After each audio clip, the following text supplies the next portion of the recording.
के जो लोग हैं उनसे मिलने गए थे, जिन्हें एक रंगदार क्रिमिनल अपराधी हम कह सकते हैं, सामंती प्रवृत्ति का अंजनी सिंह द्वारा दूरभाष पर गाली गलौज किया गया, जान से मारने की धमकी दी गई, घर से उठा लेने की धमकी दी गई। अब बेचारे दलित परिवार के लोग हैं, सहमे हैं, दबे कुचले लोग हैं। परसों हमसे जाकर के मिले थे कि ऐसी ऐसी घटना घटी। अंजनी सिंह ने कहा कि मैं SLR रखता हूँ और मैं बहुत बड़ा आदमी हूँ, मैं कोई झारखंड का आदमी नहीं, मैं रहने वाले बिहार का। उससे कोई मतलब नहीं है, बिहार का हो सकता है, झारखंड का, आंध्रा का, कहीं का भी हो सकता है। इन सब बातों को लेकर लोग डरे सहमे हमसे डाल्टनगंज आवास में जाकर के मिले। मैं कहा कि मैं आऊँगा, स्थल पर आऊँगा, देखूँगा क्या परिस्थिति है। वहाँ के बहुत पूरे गांव के लोग इकट्ठा हुए थे। काफ़ी वीडियो भी देखे होंगे, आप लोग देखे होंगे, लोग अलग अलग अपनी अपनी बातों को रख रहे थे प्रेस के सामने, इलेक्ट्रॉनिक प्रिंट मीडिया सभी चैनल के सामने रख रहे थे। देखिए, ये सारे अगर इस पूरे प्रकरण के अगर आप जड़ में जाएंगे तो एक व्यक्ति है, उसका नाम है मिथिलेश ठाकुर। आप सोचेंगे कि इसमें मिथिलेश ठाकुर कैसे है? इसलिए है मिथिलेश ठाकुर, हम भी 9 से लेकर के 19 तक 10 साल विधायक रहे और हमसे भी बहुत लोग प्रयास करते थे कि भाई हमको खनन का लीज दिला दीजिए विधायक जी, बालू चोराने का परमिट दिवा दीजिए, थोड़ा ऐसा अवसर ला दीजिए कि चोरी करने में सहूलियत करे। लेकिन मैं थोड़ा आम गरीब गुरबा के पक्ष में रहने वाला नेता हूँ। मैं किसी के बात को ध्यान नहीं देते हुए सिर्फ आम गरीब गुरबा जनता के पक्ष में रहने का काम करता हूँ। ये सवाल है कि मिथिलेश ठाकुर को ये बताना चाहिए कि भाई 9 से लेकर के 19 तक हम विधायक रहे, रंका रमकंडा के बीच में एक भी खनन का लीज, ऑक्शन किसी बाहरी बिहारी हो या उत्तर प्रदेश के हो, किसी माफिया, खनन माफिया, बालू माफिया, भू माफिया को लीज दिलाने में मेरी कोई भूमिका रही, न मैंने कोई सहयोग किया, बल्कि मैंने उन भूमाफियाओं के खिलाफ उपायुक्त को कहा कि किसी कीमत पर मैं रंका से रमकंडा के बीच में पत्थर खनन उत्खनन नहीं होने दूंगा, क्रशर प्लांट नहीं लगने दूंगा। चूंकि उसके जो मानक हैं, उस मानक के अनुरूप भी अगर लग जाए, फिर भी जिस क्षेत्र में लगता है खनन होता है, क्रशर लगता है, थोड़ा वहाँ के लोगों को कठिनाई होती है। मैं इसका काफ़ी विरोधी रहा। तो मिथिलेश ठाकुर से को तो पहले ये बताना चाहिए कि 14 से 19 तक विधायक रहा, मंत्री रहा, और इन 5 वर्षों में लगा कि जिसे खनन का बाढ़ आ गया। हमें लगता है दर्जनों क्रशर, दर्जनों पत्थर का उत्खनन पॉइंट और एक परमोटी IAS, हमें लगता है कि शेखर जमुआर को लाया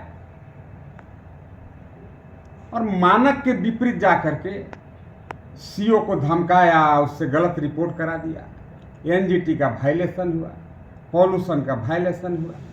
ये सब जांच होगा, बाबू साहब का जवाब उनको मिल जाएगा। तो इसको वायलेट करके मिथिलेश ठाकुर ने सबको परमिट दिला दिया, लाइसेंस दिला दिया, और धड़ल्ले से आज वहाँ पर चले जाइए, आपको लगेगा नहीं कि रंका रमकंडा के बीच में कोई मानव रहते होंगे, लोग आराम से रहते होंगे, आसानी से रहते होंगे। फ्रीक्वेंटली आप देखेंगे गाड़ी का परिचालन चल रहा है, कई लोग काल के गाल में समा गए, और जो आज हैं भी वहाँ, किसी का घर करेक्ट कर गया, किसी का दीवार करेक्ट कर गया, किसी के घर पर बड़ा सा पत्थर जाके गिर गया। गांव वाले जाकर के कहते हैं कि भाई आप ऐसा ब्लास्टिंग कर दिए, मेरा घर करेक्ट कर गया। यही अंजनी, यो बाबू साहब है। अभी नहीं हम कह रहे हैं कि मानसिंह के औलादे है, लेकिन बाबू साहब तो है, तो बोलना पड़ेगा। मोस्टली आप देखेंगे यही लोग सामंती प्रवृत्ति के पहले भी हुआ करते थे। देश आज़ादी के पहले भी यही लोग अपने को राजा ही मानते थे, और ये सब कहीं ना कहीं राजा के चिल्फा हैं। राजा से ही कट छट के यहाँ पर ये लोग पहुँचे हैं। अब बिहार का मिला करके गढ़वा विधानसभा में दलित को, पिछड़ा को, शोषित उपेक्षित को समझा धमकाएगा, ये सत्येंद्र तिवारी चुप रहेगा? ये सत्येंद्र तिवारी कभी चुप रह नहीं सकता है। हम उसका देखे बयान, बोल रहा है कि सत्येंद्र तिवारी के प्रतिनिधि रिंकू तिवारी 10 लाख रुपया बोलते हैं कि जाके विधायक जी के दे के मैनेज कर लो। क्या मैनेज करेगा हमसे? तेरा क्या बिगड़ गया कि हमसे मैनेज करने की नौबत आ गई? क्यों मैनेज करने के लिए रिंकू तिवारी बोल रहे हैं? ये सब देखिए मनगढ़ंत बात है। बोलता है कि 2 महीना पहले हमको व्हाट्सएप कॉल किए थे। तुम्हारा क्रशर और प्लांट लगाए हुए कै साल हुआ पहले ये बताओ? हमको विधायक बने हुए 2 साल हो गए। 2 महीना पहले क्यों रिंकू तिवारी तुमसे लेवी मांगे कि तुमको रिकॉर्ड करके FIR कर देना चाहिए था। तो देखिए छटपटाहट में है। अब मिथिलेश ठाकुर का सभी क्रशर, सभी खनन में उसका पार्टनरशिप है। अगर पार्टनरशिप नहीं है तो पहले तो मिथिलेश को बताना चाहिए कि अगर तेरा पार्टनरशिप नहीं है, तेरा क्या इंटरेस्ट है रंका रमकंडा के आम भोले भाले जनता, चाहे SC हो, ST हो, OBC हो, उनको क्यों तबाह करने पर तुम तुले हो? इस तबाही का एक ही कारण है, तुमको एक बार लोग 14 में वोट दे दिए गलती से, उसका खामियाजा आज तक लोगों को भुगतना पड़ रहा है। मैं ये बात इसलिए कह रहा हूँ, अंग्रेज भी कमोबेश इसी तर्ज पर भारत में आए, व्यवसाय करेंगे, लोगों की सेवा करेंगे, इलाज कराएंगे, और धीरे धीरे यहाँ पर अपना पूरा कब्जा जमाया, और इस देश को आज़ाद होने में 200 साल लगा। वही किया मिथिलेश, 5 साल यहाँ रहा। अब उसका जो दूरगामी प्रभाव है, हमें लगता है कि 20 साल लगेगा इसको, इस प्रभाव को 0 करने में। अभी आप गढ़वा में चले जाइए, आज ये गढ़वा में भूमाफिया धड़ल्ले से घूम रहे हैं, बिहार के क्रिमिनल ला करके यहाँ घूम रहे हैं। ये क्या बाबू साहब है? ये कहाँ घर है? इसका पता लगाइए। बोलेगा ये बिहार घर है, कई राज्य में हम बिजनेस करते हैं, ये बड़का व्यवसाय बने हुए हैं। अरे ये शुद्ध रूप से अपराधी है, ये क्रिमिनल है, ये खनन माफिया है। आपको पता है छतरपुर में भी इस पर कई तरह के फाइन लगे हुए हैं। मैं पलामू से SP से, पलामू DC से ही बात करूंगा। बहुत सारे खान में इन पर पेनाल्टी हुआ है, और पेनाल्टी होने से ही लोग कानून से कबड्डी खेलने जानता है। अब बाबू साहब है, राज परिवार से बिलोंग करता है, तो कबड्डी खेलेगा। कबड्डी खेल के फॉर्म का नाम बदल दिया, दूसरे फॉर्म के नाम पर बिजनेस शुरू कर देता है। यही रंका की ही जहाँ पर अभी खनन चल रहा है, मैं अगर उसकी बात करूं, 1 करोड़ रुपया का इस व्यक्ति को पेनाल्टी लगना चाहिए था। आप बोलेंगे कि आपको कैसे पता? इन्हीं के सिंडिकेट के लोग, सिंडिकेट मतलब आप समझते हैं गिरोह, उसको दस्ता कह सकते हैं। ये सिंडिकेट बनाए हुए हैं कई बाबू साहब लोग, वहां पर इस तरीका से अवैध तरीका से पत्थर उत्खनन और क्रशिंग करके बेच रहे हैं। अब उन्हीं में से किसी का अगर थोड़ा मन दुखी हो गया, हमें प्रूफ के साथ दिया, रात का वीडियो बना करके दिया कि भाई जो क्रशर इसका सीज हो गया, NGT का वायलेशन किया, CTO खत्म हो गया, उसके बाद भी पत्थर क्रशिंग किया और बेचता रहा। अब 1 करोड़ के बदला 7 लाख फाइन हुआ। इस 7 लाख फाइन क्या हुआ? किस किस अफसर को उपकरित करना पड़ा इनके लिए? हमें लगता है DMO साहब को ही बताना चाहिए कि 7 लाख ही इन्हें क्यों फाइन हुआ। ये 7 लाख फाइन हुआ, अगर आप बोलिएगा तो बोलेगा कि मेरे ऊपर कोई फाइन नहीं है, तो फिर इसको बताना चाहिए कि तेरा ससुराली कहाँ है। तुम जो क्रशर पहले खोला था दूसरे नाम से खोला था, उस पर फाइन लग गया तो दूसरे नाम से खोल दिया। ये सब कानून को ठेंगा दिखाने वाले लोग हैं, ये सामंती ताकते हैं। मैं ये नहीं कह रहा हूं कि नक्सलवाद अच्छा चीज है, लेकिन मैं एक बात जरूर कह सकता हूं, ऐसे ही उपद्रवी बाबी साहब के चक्कर में, राजतंत्र के एगेंस्ट में नक्सलवाद पनपा था। आप छतरपुर तो चले जाइए, कई महिलाओं का मांग सुना हो गया, उपद्रवी थे, नक्सली द्वारा उनकी हत्या कर दी गई। लेकिन मैं नक्सल का घोर विरोधी हूं, लेकिन एक बात मैं जरूर आपको याद दिलाना चाहता हूं कि नक्सल को पनपाने वाले भी यही लोग। और आज मैं आपको बताता हूं रंका क्षेत्र में आप चले जाइए, कई के मुंह में पिस्तौल डाल दिया ये, बोला कि मुंह खोलो, निशाना फेल नहीं हो इसके लिए। और खुद भी बोलता है कि हमारा राजनाथ सिंह जी मेरा हितनाथ है। हमको नहीं पता है, हो सकता है हितनाथ हो सकते हैं। बोलता है अमित शाह जी मेरा घरे के हैं। बोलता है कि गवर्नर साहब थे, क्या नाम था उनका, कौन सिंह जी थे, मैं उनका नाम नहीं भूल रहा हूँ, भीषम नारायण सिंह जी। बोलता है मैं उस परिवार से आता हूँ। तुम किसी परिवार से आता है, लाके गरीब के जमीन लूट लेगा पटक के। उस गरीब का इतना ही दोस्त था, बाउंड्री कर दिया किनारे किनारे कि भाई बाहर का नेचुरल पानी इसके खदान में न जाए। ठीक है, नेचुरल पानी खदान में न जाए। अब उसका क्या हुआ, एक आदमी का खेत डूब गया। ये बेचारा खाली इतना ही कहने गया कि भैया पानी को खोलिए, मेरा जो नेचुरल जमीन है उस पर हमको खेती करने दीजिए, वो तो आपका है नहीं। अब उतना ही पर फायर हो गया कि तुम लोग 10 आदमी ग्रुप बना करके आ रहे हो, क्या 10 आदमी क्रिमिनल है? अब कहता है कि मेरे ऊपर कोई मुकदमा दर्ज नहीं है। तो तुम बताओ कि तुम्हारा सिंडिकेट के किस लोगों पर मुकदमा दर्ज है? पलामू में तुम पर कई लाख रुपया का जो पेनाल्टी लगा के तुम्हें फॉर्म का नाम बदलना पड़ा। यहाँ 7 लाख रुपया कौन फाइन भरा? और इस सब से बचने के लिए विधायक जी गरीब के पक्ष में खड़ा हो गए, तो विधायक जी के प्रतिनिधि रिंकू तिवारी पैसा मांगे हैं। अरे तुमको पैदा लेना पड़ेगा रे बाबू साहेब, मैं रेते नहीं कहना चाहता हूँ, लेकिन उसे पैदा लेना पड़ेगा। इस सत्येंद्र तिवारी कोई सत्य हरिश्चंद्र नहीं है, लेकिन सार्वजनिक जीवन में कोई माई का लाल पैदा नहीं लिया है तो कह सके कि हम सत्येंद्र तिवारी को चाय पिलाने का भी काम किए हैं। बोलता है कि 10 लाख रुपया मांग रहे हैं। लगता है कि वही रुपया देखबे किया है चोरी करके। मैं पता लगा रहा हूँ बिहार में भी कहाँ कहाँ ये चोरी किया है, अभी तो डिटेल में नहीं बता पाऊंगा। बोलता है कि मैं 3 ठो सड़क का काम लिया, उसमें भी विधायक जी पैसा मांग रहे थे। तुमसे मांगे कि तेरा बपई से मांगे, किससे मांगे? इस तरह से अनर्गल बयानबाजी देखिए, ये तो प्यादा है, ये कुछ नहीं है, ये निम्न स्तर का अपराधी है। एक्चुअली ये सारा पैसा इन्वेस्टेड बाई मिथिलेश ठाकुर है। और जिस सड़क का वो बात कर रहा है, मैं आज भी उसके अगेंस्ट में हूं, क्योंकि मोदी जी के बनाए गए कानून, भूमि अधिग्रहण कानून का ये आदमी पैसा के दम पर मिथिलेश ठाकुर के सरकार में होने का लाभ लेते हुए आज भी रैयत को उनके भूमि अधिग्रहण का पैसा नहीं मिला। 4 गुना जो उनके कॉस्ट मिलना चाहिए था नहीं मिला। उन दिनों यहाँ पर एक एसपी हुआ करते थे और जमुआर डीसी हुआ करता था। पुलिस को भेज करके और किसान को रेटवाया, और रेटवा करके बाजबरदस्ती दलित, पिछड़ा, शोषित आदिवासी के जमीन पर जबरदस्ती सड़क बनाने का काम किया। उसको तो ये बताना चाहिए कि बहुत राजनाथ सिंह जी के वंशज हैं बोल रहे हैं, अमित शाह जी इनके काका लगते हैं बोल रहे हैं, क्या क्या बोल रहा है हमको नहीं याद है ठीक से। तो उसको तो ये बताना चाहिए कि मोदी जी तेरा का लगते हैं बाबा, मोदी जी के बनाया हुआ कानून क्यों तुम तोड़वाया? क्या जिस सड़क को तुम बना रहा है उसमें अधिग्रहित हो गया भूमि, जमीन मालिक को मुआवजा मिल गया? आप चले जाइए अरंगी से जो सड़क बन रहा है, आपने देखा होगा कि हम लोग प्रेस कॉन्फ्रेंस किए थे, भूमि अधिग्रहण कानून का धज्जी उड़ा दिया। वहीं मेराल का जो दरोगा है वो पालतू कुत्ता है। पालतू कुत्ता मैं इसलिए कह रहा हूं, जैसे ही ग्रामीण अपना पैसा लेने के लिए सड़क पर जाएंगे ठेकेदार का काम रोकने के लिए, ऊपर से फोन कराता है कि दरोगा जी राइफल लेकर के गरीब को लूटो। क्या ये भी कानून का वायलेशन नहीं है?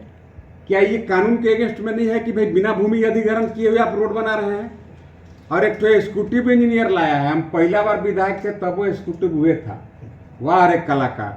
अब फिर हार गए, 5 साल रहे, उसके बादो हम बन गए विधायक, देखे कि वही एक्सिक्यूटिव है।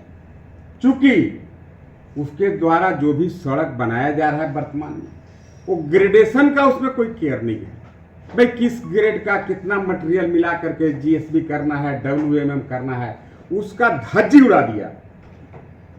मैं हाई कोर्ट, सुप्रीम कोर्ट, विधानसभा में इस बात को रखूंगा, ले जाऊंगा, और इस तीनों सड़क के ग्रेडेशन का भी जांच कराऊंगा। और जिसने भी बिना भूमि अधिग्रहण किए हुए उसमें बाजबरदस्ती पुलिस प्रशासन और उपायुक्त के सहयोग से गरीब के जमीन का बिना अधिग्रहण किए जो सड़क बनवाने का काम किया, उन पर कानूनी कार्रवाई कराने का काम करूंगा। मैं बस इतना ही कह सकता हूं। और अभी भी मैं कह रहा हूं, पवन बाबू साहब है, बाबू साहेब को अभी भी मैं बता रहा हूं, ये राजतंत्र खत्म हो गया बाबू साहेब, भुला जाओ। राजा हो या रंक हो, सब एक हैं। गलतफहमी में मत रहो जो तुम बाबू साहेब है, तुम धौफ दिखा करके गरीब का जमीन लूट लेगा। ये मिथिलेश ठाकुर तुमको दिया इसलिए तुम चला रहा है, उसका पार्टनरशिप है इसलिए चला रहा है। हम तो कई बार कहे कि अगर मिथिलेश ठाकुर को सामने आकर के बताना चाहिए कि क्या रंका से रमकंडा के बीच में जो क्रशर लगा है, जो खनन हो रहा है, कभी सर्वे कराओ ठाकुर। एक बार वोट लिया है तुम भी, एक भी आदमी अगर चाहता होगा जो वहां पर खनन हो और क्रशिंग हो, तो तुम जो कहेगा मैं हार जाऊंगा या मान जाऊंगा। 100% वहां के लोग दबे हैं, सहमे हुए हैं। अब मुंह में पिस्तौलें डाल दे रहा है बाबू साहब। अब है बाबू साहब तो पिस्तौल तो डालेगा, रंगदार तो है, मानसिंह का औलाद है हम नहीं बोलेंगे, लेकिन राजा का चिल्फा है, मैं वही बात दोहरा रहा हूं। लेकिन उसको गलत फहमी है, गलत जगह हाथ डालने का काम किया है। इसका मैं क्रशर भी बंद कराऊंगा और इसके ठेकेदारी का जांच करा के इसको जेल के सलाखों के पीछे भेजूंगा। हमें पता है गांव के लोग कलप रहे हैं, लेकिन बाजबरदस्ती पुलिस प्रशासन का भय दिखा करके बनवा रहा है। अब वर्तमान के एसपी साहब अच्छे हैं, मेरा उनसे कोई प्रॉब्लम नहीं है। वर्तमान के डीसी साहब is a good officer, no problem. लेकिन इस सारा एनओसी, सारा परमिशन पूर्व के डीसी, पूर्व के सीओ, पूर्व के डीएमओ, वर्तमान के भी डीएमओ के पीरियड में होगा हमको नहीं पता है, लेकिन इन लोगों के साजिश का ही प्रतिफल है कि आज गरीब उजड़ने के कगार पर है। इसका क्रशर जरूर बंद कराऊंगा, इसका खनन जरूर बंद कराऊंगा। और इसका ही नहीं, जो लोग भी अवैध तरीका से इस तरह से एनओसी लिए हैं, बिना सीटी के क्रशर चला रहे हैं, इसको तो बताना चाहिए कि उस 7 लाख क्या चीज का पेनाल्टी दिया बाबू साहब। मंदिर में घंटा अगरबत्ती दिखाने का दिया, क्या 7 लाख पेनाल्टी? वो तुम्हारा कौन लगता है रिश्ते में कि सिंडिकेट का मेंबर है कि नहीं हो? यही सब विषय है, उस पर ज़्यादा मैं बोलूँगा भी नहीं। मैं तो वैसे भी देखिए मानसिंह के औलादों से मैं परहेज करता हूँ। और लोग भाई देखिए क्रिमिनल है, राइफल गोली है कि तो सत्येंद्र तिवारी वो है कि ऐसा का ललका गम छी। अब मेरे नाम पर कोई लाइसेंस नहीं, कोई लाइसेंस नहीं है मेरे पास, कोई हथियार नहीं है। लेकिन मैं जानता हूं कि सत्यमेव जयते। मिथिलेश ठाकुर 2 अरब रुपया खर्चा करके सत्येंद्र तिवारी को हराना चाहता था। इसी टाइप के मानसिंह के औलाद हमको हराने के लिए पैसा भी बांट गए। लेकिन भाई सत्यमेव जयते, पैदा लेना पड़ेगा सत्येंद्र तिवारी को डिफीट करने के लिए। और ये हथियार और राइफल और एसएलआर का भय गरीब गुरबा को जो दिखा रहा है, मैं प्रशासन को लिखित शिकायत भी करूंगा, उस पर मुकदमा भी कराऊंगा। और आने वाले समय में फिर से नक्सलवाद इस तरीका के सामंती प्रवृत्ति के लोगों से न पनपे, इस पर रोक लगे, ताकि लोग नक्सलवाद की ओर न प्रेरित हों। लोगों का लोकतंत्र पर भरोसा पूर्ववत जैसे पहले था, बीच के कालखंडों में लोगों का लोकतंत्र पर से भरोसा उठ गया था।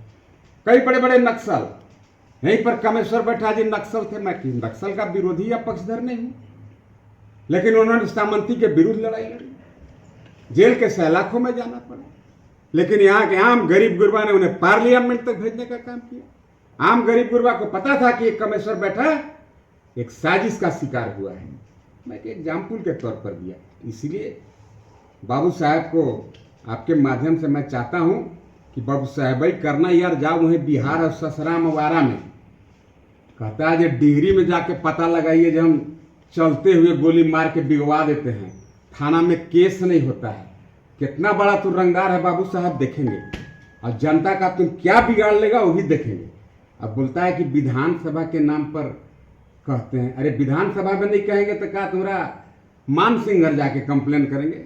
हमारा यहाँ के जनता अगर प्रताड़ित हो रहा है, मैं जरूर विधानसभा में रखूंगा। मैं विधायक हूं, विधायक खुद विधानसभा में बात रखूंगा। लेकिन मैं फिर आपसे एक आखिरी निवेदन करते हुए अपनी बात को विराम देता हूं कि मिथिलेश ठाकुर को इसका जवाब देना चाहिए कि रंका से रमकंडा के बीच में दर्जनों क्रशर और खनन ये मिथिलेश ठाकुर के उन 5 वर्षों के कार्यकाल में हुआ कि नहीं हुआ। और मोस्टली इसी तरीका के आपराधिक प्रवृत्ति के लोग उसमें लगे। बोलता है कि हम व्यवसायी हैं। हाँ, अच्छा व्यवसायी है, पब्लिक के मुंह में पिस्तौल डाल दो, तेरा क्रशर चले नहीं चले उससे पब्लिक को क्या लेना देना है? उसका खेत डूब गया उसको क्या लेना देना है? डस्ट टूट रहा है रोड पर, आपको मालूम है किसी कीमत पर एक डस्ट का कण नहीं उड़ना चाहिए क्रशर से। आपको स्प्रिंकलिंग सिस्टम डेवलप करना चाहिए, पानी का छिड़काव 24 आवर होना चाहिए जब तक आपका जब तक आपका क्रशर चलता है। क्यों नहीं छिड़काव हो रहा है? अब जाइए बगल के 50 एकड़ सैकड़ों एकड़ खेती तबाह हो गया, कोई खेती नहीं हो रहा है, खेत पर डस्ट जमा हुआ है। ये सब विषय है, अब उस पर ज्यादा नहीं बोलेंगे। उतना नीच प्रवृत्ति का आदमी मानसिंह के औलाद पर मैं कुछ बोलना भी बेहतर नहीं समझता। धन्यवाद सर। देखिए, जिन 3 सड़कों का जिक्र बाबू साहेब अंजनी सिंह द्वारा जो किया गया, जब एक गढ़वा विधानसभा में हम 3 सड़क बना रहे हैं, हमें ये भी पता है कि वो तीनों सड़क के टेंडर प्रक्रिया में काफ़ी गलती की गई। ऊंचे दर पर बहुत सारे संवेदक को रोका गया, बहुत सारे संवेदक को जो बोनाफाइड कॉन्ट्रैक्टर थे उन्हें डिस्क्वालीफाई कर दिया, और ये आदमी नॉन बोनाफाइड था, इसे बिना मतलब के क्वालिफाई करके इसको 3-3 ठो काम दे दिया। इन सब मामला को मैं काफ़ी विस्तृत तरीका से जांच कराऊंगा और उन पर जो नियम संगत विधि सम्मत कार्रवाई है वो भी करवाऊंगा। वो बड़का सड़क के ठेकेदार हैं, हम वो भी जान जाएंगे कितना बड़ा सड़क के ठेकेदार हैं, देखते हैं उसको, उनको सजा होगा। और मिथिलेश ठाकुर का कृपा है, आपको पता होगा मैं भी जब 10 साल विधायक था टेंडर मैनेज नहीं होता था, लेकिन मिथिलेश ठाकुर के ज़माने में एक पंडित जी को पटक पटक के मारा गया टेंडर मैनेज करने के लिए। अरे बाबू साहब भी उसी का उत्पत्ति है कि 3 सड़क इनको कोई बोनाफाइड है इसलिए नहीं मिल गया, मिथिलेश ठाकुर के कृपा पात्र रहे हैं, बिहार से बिलोंग करते हैं, बिना कागज के जाली कागज पर ही काम ले लिए, इनका बिड कैपेसिटी नहीं था, क्वालिफाइंग क्राइटेरिया नहीं था। ये सब जांच होगा और उन पर जो भी आरोप होगा मैं उसको प्रूफ कराऊंगा और उन्हें दंडित कराऊंगा।